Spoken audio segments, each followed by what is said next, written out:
I'm Rob Licuria, senior editor at Gold Derby here with Curt Beech, production designer on Till. Curt, I'm still getting over this film. I knew some things about it, but it was just such a great way to get back into this story. And I was thinking for everybody involved in the production, to have to recreate Mississippi and the Midwest in this particular time period is no easy feat. We've seen it before on many different films, but I just think you were able to really tap into something really special here with the detail. Can you talk me through perhaps what was the most challenging set for you? Was it the Till home, the cars, the general store? You tell me what you thought was the most challenging. Um, I think the challenge is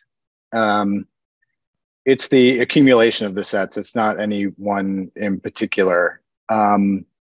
Creating her house was difficult in a way because there is no reference or research to what her place looked like. There's a finite amount of research when you're doing a film like this.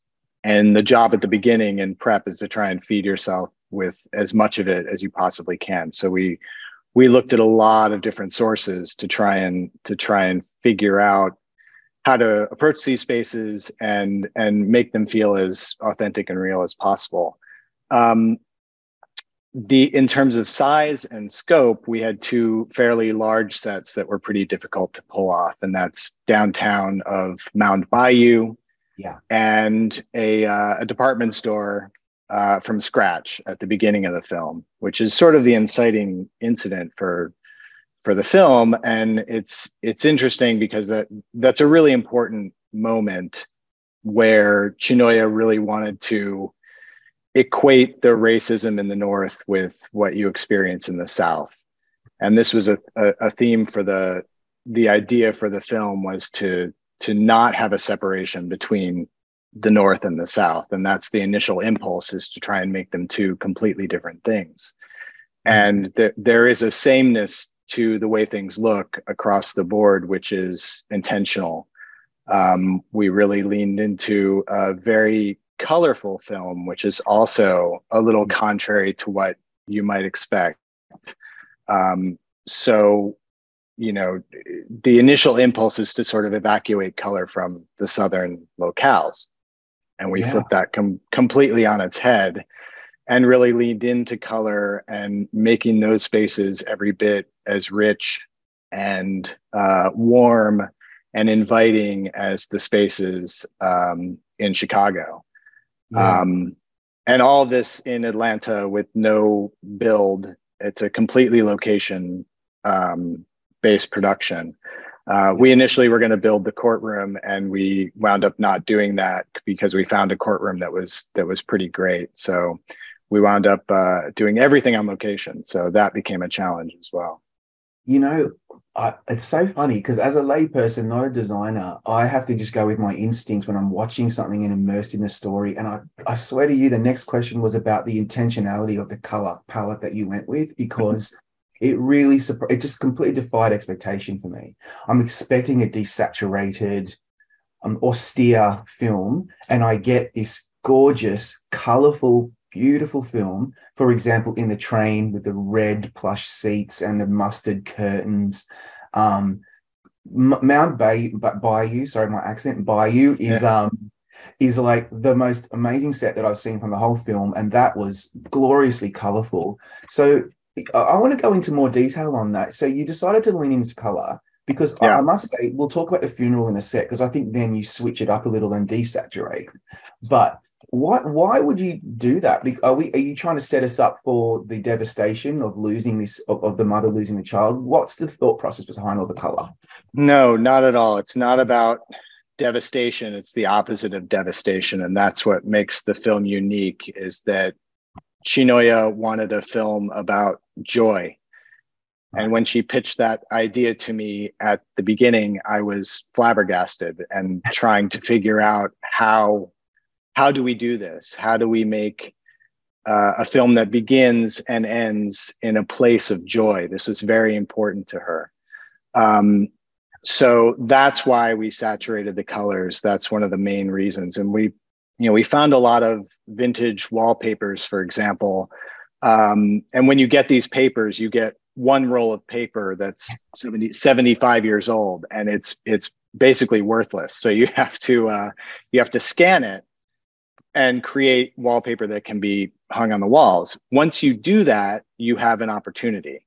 You can tweak the colors a little bit. And we did that, and we did a lot of camera tests to really work on, how the camera was going to see these colors. And we worked on the color a lot and saturated the color a bit and brightened things and really, made that a choice. There is a color restriction that's very intentional in the film as well, and that's yellow. And yellow was intended to be Emmett's color. Mm-hmm. So the only time you see that color in abundance is at the very beginning in his bedroom, is this sea of yellow and this beautiful yellow bureau that Cassandra found. And again, at the end, when Mamie sees him again. And then there's one other moment, if you're looking carefully, in the middle in Moses Wright's house, there is a yellow chair and a yellow lamp where Emmett sat and wrote the letter to Mamie. So color is a very important part of the show, and unexpected for me too. When it was pitched, and when I pitched the film, this was not. My brain initially went to, a tonal thing as well. And then I was told that we were going to do something totally different, which is great. It's the best thing to hear at the beginning, to have your initial impulses completely flipped upside down. That is engaging and exciting and really gets you going. Yeah, it keeps you on your toes. And I think it makes me realize as a viewer, as a consumer of the film, like to trust my instincts, that I'm seeing something that I wasn't expecting, and it made me feel something that I wasn't necessarily expecting. And that's the beauty of this film, because as I said, it's a devastating watch because of the story, but I left that film feeling really defiant, and I feel like the color did that as well. But the funeral is not necessarily that colorful. I feel it was slightly more desaturated, and it is beautifully done. I feel like I was there in the time. Can you talk me through the process of creating the funeral set? The funeral set is based on research, and we tried to find a location that had a balcony that was suspended from the ceiling, which was a big ask. So we scouted a number of churches, and then we found one that worked really well for us. And it had to, the geography of it had to be similar to what we had in our research.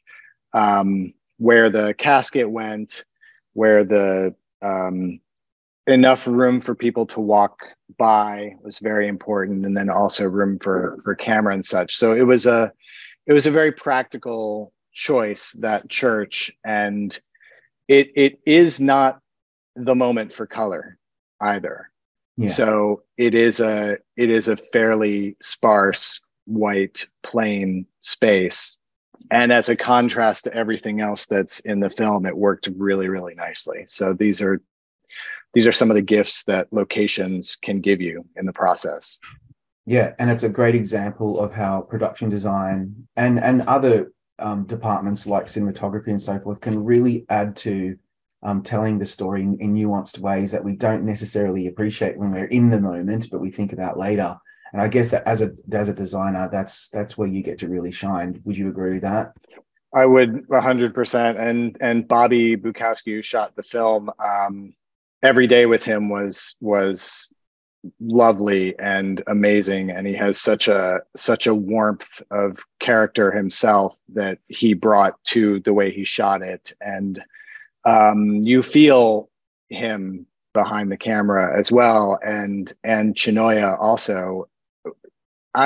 During the shooting of this, the actors were saying they had to look away from Bobby a lot of the time because he was operating the camera and crying most, significant portions of his day, which is hard, which is really hard. It makes the process more difficult, but the love that everyone put into this film is clear on the screen. And that's what I'm proudest of, I think. Yeah. Well, thank you for your time today. It's beautiful work. We'll bring you back shortly for our group chat.